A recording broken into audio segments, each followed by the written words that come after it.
মন্ত্ৰী জয়ন্ত মল্ল বৰুৱাৰ ভাতৃ ৰঞ্জিত মল্ল বৰুৱাৰ বিৰুদ্ধে গুৰুতৰ অভিযোগ এগৰাকী বিজেপি কৰ্মীৰ। গুৱাহাটীত সম্পত্তি অধিগ্ৰহণৰ বাবে ৰঞ্জিত মল্ল বৰুৱাই অপচেষ্টা চলোৱাৰ গুৰুতৰ অভিযোগ। মন্ত্ৰী জয়ন্ত মল্ল বৰুৱালৈ ভিডিঅ' ৰেকৰ্ডিং প্ৰেৰণ ভুক্তভোগী ব্যক্তিৰ। বিজেপি কৰ্মীগৰাকীক ৰঞ্জিত মল্ল বৰুৱাই হত্যাৰ চেষ্টা চলোৱাৰো বিস্ফোৰক অভিযোগ ভিডিঅ' ৰেকৰ্ডিংটোত। ভয়ংকৰ ঘটনাৰ গোচৰ আৰক্ষীয়ে ৰুজু নকৰাৰো অভিযোগ ভুক্তভোগীৰ। মন্ত্ৰী জয়ন্ত মল্ল বৰুৱাই এই ক্ষেত্ৰত গুৰুত্ব আৰোপ নকৰাত উদ্বিগ্ন বিজেপি কৰ্মীৰ আক্ষেপ ভিডিঅ'ৰ ৰেকৰ্ডিংটোত। দাদা মই আপোনাক মেছেজ এইকাৰণে কৰি আছোঁ, আজি মোৰ ওপৰত ষ্টেপ হ'ল, তাৰ পাছত আপোনাৰ নাম লৈ ষ্টেপ হ'ল। আপোনাৰ ভাইটি বুলি কৈ ৰঞ্জিত মল্ল বৰুৱা নাম লৈ মানুহকেইটাক ষ্টেপ কৰিলে, মোৰ নামত ন'টিচ দিয়ালে যে মই ইলিগেল কনষ্ট্ৰাকশ্যন কৰি আছোঁ। জয়ন্ত মল্ল বৰুৱা আছে, হিমন্ত বিশ্ব শৰ্মা আছে, আৰু মই চাই ল'ম, তই যি কৰ কৰ।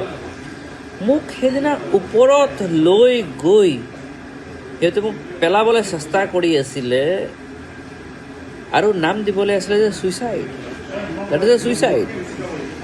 অস্ত্ৰ দি মোক যে ঘাত কৰিলে সিহঁতি, হোৱাই কাৰণটো কি? মোক ওপৰৰ পৰা পেলাই মোক ছুইচাইড নাম দিবলৈ চেষ্টা কৰি আছিলোঁ, কাৰণটো কি? পুলিচ ষ্টেচনত গ'লোঁ, এতিয়ালৈকে FIR লঞ্চ হোৱা নাই, কাৰণটো কি? ৰিমেম্বাৰ ওৱান থিং জয়ন্ত দা, যদি মই বিজেপিৰ পৰা ওলাই আহিব লাগে তো মই বেলেগ জেগাত যামগৈ, আৰু মই ওলাই আহিব নিবিচাৰোঁ। আজি মই যদি প্ৰতিবাদ কৰিব লাগে আপোনালোকৰ কাৰণে মই প্ৰতিবাদ কৰি থাকিম কালিৰ পৰা। মোক মাৰিব আছে আপুনি মাৰি দিয়ক, আপোনাৰ ওচৰত প্ৰশাসন আছে, চব আছে, মোক মাৰি দিয়ক। এতিয়া মই সেইটোৱে ক'ম যে আপোনাৰ ভাইটি ৰঞ্জিত মল্ল বৰুৱা গোটেইখিনি জেগাত, ভাল ভাল জেগাত যিখিনি মানে গুৱাহাটীত আছে, সেইখিনি আপোনাৰ হেৰিত আহি এইখিনি ল'ব বিচাৰি আছে। আপোনাৰ নামত যে এই মানুহখিনি গুণ্ডাগৰ্দি কৰি আছে, সেইটোতো নচলিব না। বিজেপি হৈ বিজেপিৰ মানুহক কেনেকৈ